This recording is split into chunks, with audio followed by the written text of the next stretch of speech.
इस वीडियो में मैथ के इंपॉर्टेंट ऑब्जेक्टिव क्वेश्चन यानी वीवीआई ऑब्जेक्टिव क्वेश्चन आपको बताने वाले हैं, जो डायरेक्ट आपके एग्जाम में इस वीडियो से क्वेश्चन आपके एग्जाम में छपने वाला है। देखिए पहिल का क्वेश्चन देखिए और इसका आंसर बताइए। हालांकि ये क्वेश्चन पहिल का क्वेश्चन बहुत ये क्वेश्चन इंपॉर्टेंट है। हालांकि देखिए पहिल का ये क्वेश्चन क्या है कि निम्न में कौन अप्रमेय नहीं है, यानी अप्रमेय नहीं है तो कोई और दूसरा संख्या हो सकता है। क्या है कि अप्रमेय नहीं है तो अप्रमेय भाई नहीं है तो कोई दूसरा संख्या हो सकता है। यानी अप्रमेय किसे कहते हैं?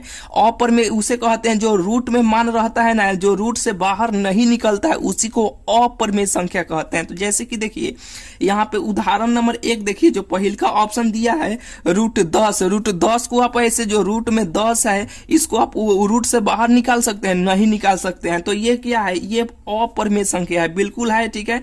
लेकिन ये पूछ रहा है कि निम्न में कौन, ये 4 को जो ऑप्शन दिया है ना, इसमें से कौन अप्रमेय नहीं है। यानी ये सब देखिए अप्रमेय नहीं है, यानी प्रमेय होगा या प्राकृतिक संख्या यानी दूसरा कोई संख्या होगा। यानी अप्रमेय का मतलब क्या होता है? जो रूट में मान रहता है, रूट से बाहर नहीं निकलता है ना, उसी को अप्रमेय कहते हैं। यानी अप्रमेय नहीं है तो यानी सब क्या होगा? यानी कौन अप्रमेय नहीं है, यानी ये सब होगा अप्रमेय होगा। और जो कोई दूसरा है, इसमें 4 को ऑप्शन दिया है, इसमें कोई एक ऐसा मान होगा ना जो यानी अप्रमेय नहीं होगा। जैसे कि देखिए √24 को, जो √24 है इसका वर्गमूल अपनी रूट से बाहर निकलेगा? नहीं निकलेगा, ये भी नहीं निकलेगा। लेकिन 121 जो यहाँ पे है, यहाँ पे √121 जो है, इसे हम तो निकाल सकते हैं क्योंकि 11 कितना होता है? यहाँ पे √121 का वर्गमूल 11 होता है ना, बिल्कुल ये बाहर निकल जाएगा। यानी 11 में 11 से फिर गुना कीजिएगा 2 बार तो ये 121 चल आएगा, आ जाएगा कि नहीं? तो ऑप्शन नंबर डी इसका हो जाएगा। कौन होगा कि निम्न में कौन अप्रमेय नहीं है? ऑप्शन नंबर डी हो जाएगा, √121 हो जाएगा, जो ऑप्शन नंबर डी में दिया है। यानी आपको कंफ्यूजन में नहीं होना है कि अप्रमेय नहीं है, तो इसमें अप्रमेय दिया है यानी अप्रमेय नहीं है, ठीक है। तो √121 नहीं है, ऑप्शन नंबर डी हो जाएगा। यानी क्योंकि 121 का वर्गमूल 11 होता है। चलिए ऑप्शन नंबर डी हो जाएगा। अब देखिए दूसरा का नंबर क्वेश्चन बहुत इंपॉर्टेंट है, बहुत बेहतरीन क्वेश्चन है। क्या है कि देखिए द्विघात बहुपद के शून्यकों की संख्या होती है। यहाँ पे देखिए द्वि क्या पूछा है कि द्वि, तो यहाँ पे 2 गो होगा। क गो होगा? उच्चारण में ही इसका नाम छुपा हुआ है, इसका आंसर छुपा हुआ है कि आप उदाहरण अपने से एक बार उच्चारण कीजिए कि द्वि आ रहा है तो 2 गो होता है। क गो होता है? 2 गो होता है। यहीं पे यहाँ पे त्रिघात बहुपद के शून्यकों की संख्या हो कितना होता है? तो 3 गो होता है। यानी रैखिक पूछा जाएगा, रैखिक कहिए या एकैकिक कहिए, बात एक ही होता है। तो रैखिक बहुपद के शून्यकों की संख्या कितना होता है? 1 होता है। यह एकैकिक बहुपद की संख्या के यानी एकैकिक बहुपद के शून्यकों की संख्या कितना होता है? तो 1 ही होता है। यानी देखिए एकैकिक कहिए, क्या कहिए? एकैकिक कहिए या रैखिक कहिए? क्या कहिए? रैखिक कहिए। एकैकिक या रैखिक बात एक ही होता है। ये दोनों का शून्यकों की संख्या 1 होता है। अगर द्विघात पूछा जाएगा तो 2 गो होगा, त्रिघात पूछा जाएगा तो 3 गो होगा। बिल्कुल आपको ये बुझा गया होगा। चलिए यहाँ पे देखिए तीसरा का नंबर, यहाँ पे जो क्वेश्चन है बहुत इंपॉर्टेंट है। क्या है कि देखिए यदि ये आप भी जैसे यहाँ पे जो आपको दिखाई दे रहा है ना, इसे हम लोग अल्फा और बीटा बोलते हैं। यानी अल्फा और बीटा, ऐसा आर जैसा आप लिखिएगा ना, इसको हम लोग गामा पढ़ेंगे, अल्फा बीटा गामा। तो यहाँ पे ये आप भी जैसा दिया है ना, तो इसको अल्फा पढ़ेंगे, इसको बीटा पढ़ेंगे। यदि अल्फा और बीटा द्विघात बहुपद f(x) बराबर इतना के मूल हो तो 1 भागा अल्फा प्लस 1 भागा बीटा का मान होगा, ठीक है। तो करना क्या है, इसको एलसीएम आप ले लीजिएगा। यानी जब भी आपको इस तरह क्वेश्चन मिले तो यहाँ पे देखिए, यहाँ ABC, यानी यहाँ पे देखिए यहाँ पे कुछ नहीं है तो 1 से गुना नहीं हुआ है, तो a का मान यहाँ पे देखिए, a का मान इसमें 1 हो जाएगा। और यहाँ पे देखिए b के मान यहाँ पे लगा है ना, -5 है ना, तो यहाँ पे -5 b के मान हो जाएगा। और यहाँ पे c के मान कितना हो जाएगा? c के मान यहाँ पे 7 हो जाएगा। बिल्कुल आपको बुझा गया होगा। इतना आपको इसमें जब भी मान ऐसे दिया जाएगा तो सबसे पहले a b c का मान निकाल लीजिएगा। निकालने के बाद देखिए और यहाँ इसको अब हल कीजिएगा तो अल्फा और बीटा का एलसीएम लीजिएगा तो अल्फा इंटू बीटा ही हो जाएगा। बिल्कुल हो जाएगा।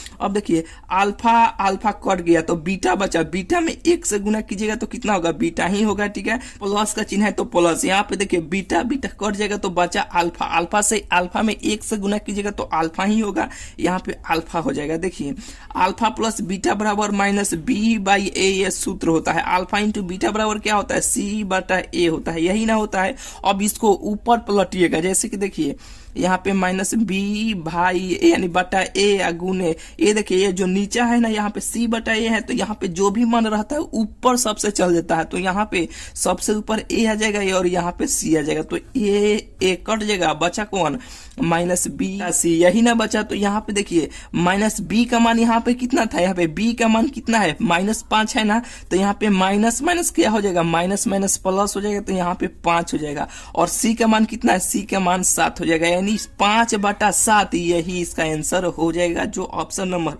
नंबर बी में दिया है। बुझाया कि नहीं, बिल्कुल आपको बुझा गया होगा। चलिए तीसरा नंबर क्वेश्चन हो गया। चौथा नंबर क्वेश्चन देखिए, चौथा नंबर क्वेश्चन है कि जब एपी के प्रथम पद 2 तथा सर्वे अंतर 3 हो तब एपी के 3 गो पद आपको लिखना है। 3 गो कहे चाहे 4 गो कहे, यानी जितना भी कहे कैसे आपको लिखना है। देखिए तो ए का मान देखिए, ए का मान कितना है, ए का मान यहाँ पे 2 है, और डी यानी सर्वे अंतर जिसे हम लोग बोलते हैं, तो डी का मान कितना है, यहाँ पे 3 है। तो एक ट्रिक आपको लगाना है, जितना भी पद आपसे पूछे, 1 गो पूछे, 2 गो पूछे, 3 गो पूछे, जितना भी आपको पद पूछे, 10वां पद लिखे, 20वां पद लिखे, 30वां पद, जितना भी पद आपसे पूछे कैसे लिखना है। देखिए यहाँ पे ए लिखिएगा, एक के बाद यहाँ पे ए प्लस डी लिखिएगा, और यहाँ पे देखिए अब इसे अब बढ़ाते चल जाइएगा, ए प्लस यहाँ पे 2d लिख दीजिएगा, यहाँ पे ए प्लस 3d आप लिखिएगा, ए प्लस 4d आप लिखिएगा। इसका मतलब क्या है कि देखिए जिसका आपको कहेगा, जैसे कि देखिए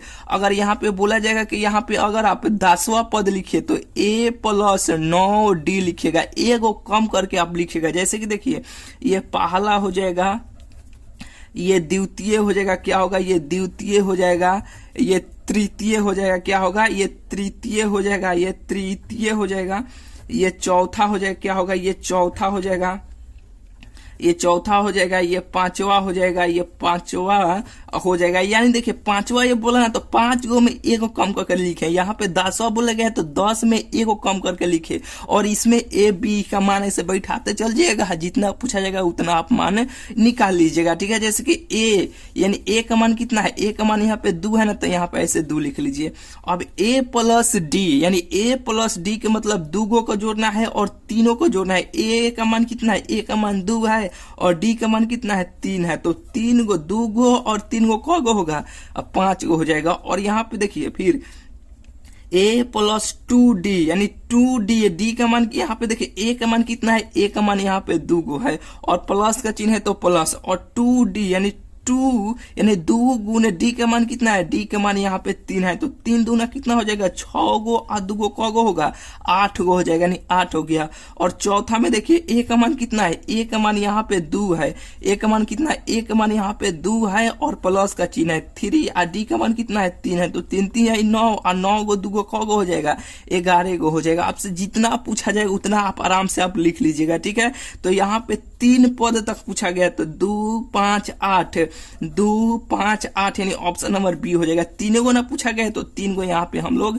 निकाल लिए। जब भी पूछा जाएगा तो इसी फॉर्म से आपको लगाना है, यानी इसी ट्रिक को आपको लगाना है। पहिल का हो जाएगा ए प्लस डी, दूसर का हो जाएगा, अब तीसर का पूछा जाएगा तो ए को कम करके 3 में 1 को कम कर दीजिएगा तो ए प्लस 2d हो जाएगा। अगर चौथा पूछा जाएगा तो ए प्लस 4 में 1 कम कर दीजिएगा तो 3d हो जाएगा। बिल्कुल आपको ये बुझा गया होगा। चलिए यहाँ पे ये क्वेश्चन देखिए, ये जो क्वेश्चन है ना बहुत इंपॉर्टेंट क्वेश्चन है, 5वां नंबर। देखिए एक आपको यहाँ पे इसका मान निकालने के एक यहाँ पे देखिए ये जो ब्रीथ होता है तो ब्रीथ जो होता है ये पूरा कितना डिग्री का होता है, 360 डिग्री का पूरा ये एंगल बनाता है। ठीक है, तो अगर यहाँ पे हम आधा इसे काट देंगे तो कितना होगा, आधा इसे हटा देंगे तो 180 डिग्री होगा। कितना होगा, 180 डिग्री होगा कि नहीं। ये भाई पूरा 360 है, आधा इसे काट दिए, उधर हटा दिया इधर हटा दिए तो कितना हुआ, 180 हुआ। अगर इसको 4 भाग में ऐसे हम कर देते हैं कितना कितना हुआ, 90 90 होगा कि नहीं। इसका भी मान 90 होगा, इसका भी मान 90 होगा, इसका भी मान 90 होगा, इसका भी मान, यानी ये वाला कोण 90 का होगा, ये वाला भी मान 90 होगा, ये वाला भी कोण 90 होगा, ये वाला भी कोण 90 होगा। 90 90 होगा कि नहीं। सेम उसी प्रकार यहाँ पर भी ऐसे आपको बन रहा है कि नहीं। यहाँ पे देखिए यहाँ पे ऐसे गया है कि नहीं, यहाँ पे चिन्ह तो देखिए ये जो मान दिया है यहाँ पे, यहाँ वाला जो कोण दिया है इसी का मान यहाँ पे दिया है। ठीक है, तो ये कितना हुआ, ये कितना हुआ, यहाँ पे देखिए इस तरफ बन रहा है ना एक, तो ये 90 डिग्री का हुआ। कितना डिग्री का हुआ, 90 डिग्री का हुआ। और यहाँ पर भी देखिए यहाँ पर भी इसका जो मान दिया है तो ये 90 डिग्री का हुआ। कितना कितना डिग्री का हुआ? 90 डिग्री का हुआ। तो 90 कितना होता है? 180 डिग्री होता है। 180 डिग्री होता है कि नहीं? बिल्कुल भाई 180 डिग्री होता है। तो अब ये दोनों को जोड़ दीजिए, 3 गो और 2 गो को होगा 5D होगा कि नहीं? और यहाँ पे देखिए 50 गो और यहाँ पे 20 को जोड़ दीजिएगा, तो 50 गो 20 को कौगो होगा? यहाँ पे 70 गो हो जाएगा। 70 गो बिल्कुल हो जाएगा। और बराबर का चिन्ह ऐसे आप दीजिएगा। बराबर का चिन्ह देने के बाद देखिए इस कोण का मान कितना था? 90 था। इस कोण का भी मान कितना था? 90 था। तो 90 कितना होता है? 180 होता है। अब देखिए यहाँ पे 5D और इसमें देखिए ये प्लस में है, इधर आएगा तो काथी में हो जाएगा? इधर आएगा तो माइनस में हो जाएगा। यानी 70 आपको घटा लेना है। घटाइएगा तो कितना हो जाएगा? 110 हो जाएगा। और यहाँ पे 5, यहाँ पे देखिए ये गुना में है, इधर आएगा तो काथी में हो जाएगा? इधर आएगा तो ये भाग में हो जाएगा। जब इसको काटिएगा तो 5 दूना 10, एक गया, फिर 5 दूना 10, यानी इसका आंसर 22 हो जाएगा। यानी 22 डिग्री इसका आंसर हो जाएगा। यानी ऑप्शन नंबर ए इसका हो जाएगा। नहीं बुझाया फिर से एक बार कि यहाँ पे देखिए ये जो पूरा ये वृत्त बनता है 360 डिग्री का बनता है, ठीक है? पूरा 360 डिग्री इसका एंगल होता है, ठीक है? तो अगर हम इसको आधा काटेंगे तो 180 होगा। यानी 4 भाग में काटेंगे तो ये 90 नहीं हो, 9 का 9, 9 दूना 18, 9 3 9 चौका 36, पूरा मिलकर फिर 360 डिग्री ये बना लेगा कि नहीं? बिल्कुल बना लेगा। तो यहाँ पे देखिए, यहाँ पे जो कोण ऐसे आ रहा है, यहाँ पे देखिए ऐसे है, फिर एक ऐसे है, ऐसे है ना? तो यहाँ पे देखिए ये वाला कोण ऐसे 4 भाग में 1 2 3 4 को इस तरह नहीं बन गया। तो ये वाला जो भाग था यहाँ पे, ये वाला एक 90 नहीं था, तो इसका मान 90, इसका भी मान 90, 90 180, बराबर के चिन्ह देके 180, इसको जोड़ दीजिएगा। यानी 5D है और यहाँ पे 2D है, जोड़ दिए। 50 को है और 20 को है, यहाँ पे जोड़ दिए है ऐसे यहाँ पर जोड़ दिए तो 70 हुआ। ये प्लस में था, इधर आएगा तो माइनस में हो जाएगा। ये गुना में था, इधर आएगा तो भाग में आएगा। ये कट जाएगा तो इसका आंसर इसमें से कोई ना कोई आपको भेटा जाएगा। बुझाया कि नहीं? अब बुझा गया होगा। चलिए यहाँ पे देखिए 6ठा नंबर क्वेश्चन हो, यानी 5वां नंबर क्वेश्चन हो गया। 6ठा नंबर क्वेश्चन देखिए, 6ठा नंबर भी क्वेश्चन बहुत बेहतरीन है कि दिए गए आकृति में यदि DE लंब BC हो तो x का मान आपको ज्ञात करना है। कुछ नहीं है। यहाँ पे देखिए ये वाला को ऐसे लिखिए, x भागा 16 अब बराबर यहाँ पे जो होगा ना इसको और इसको यहाँ पे लिखिए 34 ऊपर और 17 नीचे। अब इसको कर दीजिए। देखिए 17 दूना कितना हो जाएगा? 17 दूना 34 हो जाएगा। और इसको ऐसे तिरछा ऐसे गुना कर दीजिए तो 16 दूना कितना हो जाएगा? 16 दूना यहाँ पे 32 हो जाएगा। यहाँ पे कुछ नहीं है तो 1 है ना, तो यहाँ पे x में 1 से गुना कीजिएगा तो इसका आंसर 32 हो जाएगा। जो ऑप्शन नंबर 32 वो बी में दिया है। बुझा गया होगा। चलिए यहाँ पे देखिए 7वां नंबर जो क्वेश्चन है कि बिंदु 2 3 की दूरी मूल बिंदु से होगी। यानी बिंदु 2 और 3 एक समीकरण, एक तल दिया है, एक तल का मान दिया गया है कि दूरी मूल बिंदु से होगी। यानी मूल बिंदु से कितना होगा? तो मूल बिंदु का सूत्र होता है √A² प्लस B²। यानी A का मान ये है और B का मान ये है। तो 2 दूना कितना हो जाएगा? A का मान इसमें रखिएगा तो 2 का स्क्वायर प्लस 3 का स्क्वायर, यही ना होगा। तो 2 दूना कितना हो जाएगा? 2 दूना 4 और 3 3 9, तो √13 हो जाएगा। यानी 4 को 9 को जोड़िएगा तो √13, ऑप्शन नंबर सी हो जाएगा। बिल्कुल आपको बुझा गया होगा। चलिए 8वां नंबर क्वेश्चन देखिए। 8वां नंबर जो क्वेश्चन है कि सेक स्क्वायर थीटा -1 का मान होगा। सेक स्क्वायर थीटा यानी टेन स्क्वायर थीटा बराबर क्या होता है? टेन स्क्वायर थीटा बराबर सेक स्क्वायर थीटा -1 होता है। बहुत इंपॉर्टेंट ये क्वेश्चन है, बहुत यही इंपॉर्टेंट है। यानी बहुत भी ये डायरेक्ट आपके एग्जाम में क्वेश्चन छपने वाला है कि सेक स्क्वायर थीटा -1 का मान कितना होता है? तो टेन स्क्वायर थीटा होता है। चलिए 8वां नंबर क्वेश्चन हो गया। 9वां नंबर क्वेश्चन देखिए। यानी देखिए ये जो यहाँ पे ऐसे जो चिन्ह है ना, इस तरह है ना, इसको हम लोग पाई बोलते हैं। जो पाई का मान 180 डिग्री होता है। कितना होता है?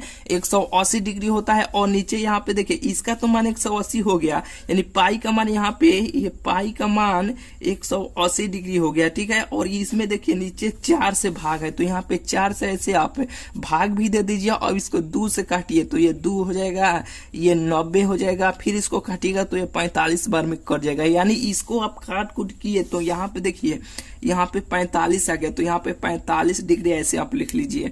और यहाँ पे माइनस का चिन्ह है तो यहाँ पे माइनस का चिन्ह फिर उसी तरह है, तो इसको काटिएगा तो 180 इसका मान होता है, ये 4 है तो ये 45 बार में कट जाएगा। तो यहाँ पे cos से 45 डिग्री हो जाएगा, कितना हो जाएगा cos से 45 डिग्री हो जाएगा। तो यहाँ पे देखिए sin 45 का मान कितना होता है 1/√2 होता है, यही ना होता है, और माइनस का चिन्ह है तो माइनस का चिन्ह। और देखिए cos 45 का मान भी 1/√2 होता है, ये कट जाएगा तो पूरा कितना हो जाएगा, सब कट गया तो ये 0 हो जाएगा।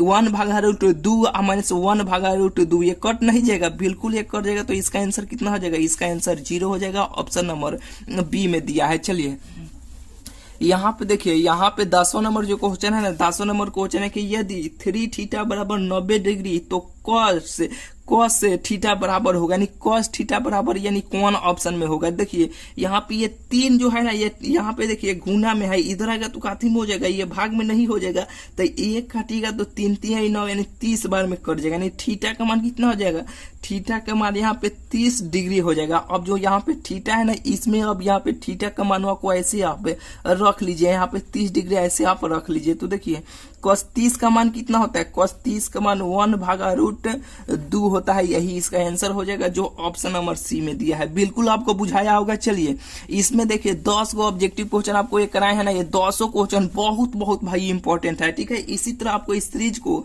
चालू रखेंगे। यहाँ देखिए अगर इस सीरीज को अगर प्रतिदिन अगर आप देख कर जाते हैं तो 50 गो ऑब्जेक्टिव क्वेश्चन को बनाने में आपको थोड़ा सा भी आपको समय नहीं लगेगा, बहुत ही जल्द आप बना लीजिएगा, ठीक है। केवल आप इसे सीरीज को डेली आपको देखते रहिए, यानी आप कोई भी बुक यानी बुक के अगर चैप्टरों को 5-7 को चैप्टर को पढ़े हैं और चैप्टर को नहीं पढ़े हैं ना, उससे कोई दिक्कत नहीं है, पूरा चैप्टर भी आपको इस सीरीज में आपको सिखा देंगे, ठीक है। तो चलिए मिलते हैं फिर आपसे अगले वीडियो में। चैनल को अभी तक भाई आप सब्सक्राइब नहीं किए हैं तो चैनल को जरूर से जरूर आप सब्सक्राइब कर लीजिएगा, ठीक है। तो चलिए मिलते हैं फिर आपसे अगले वीडियो में।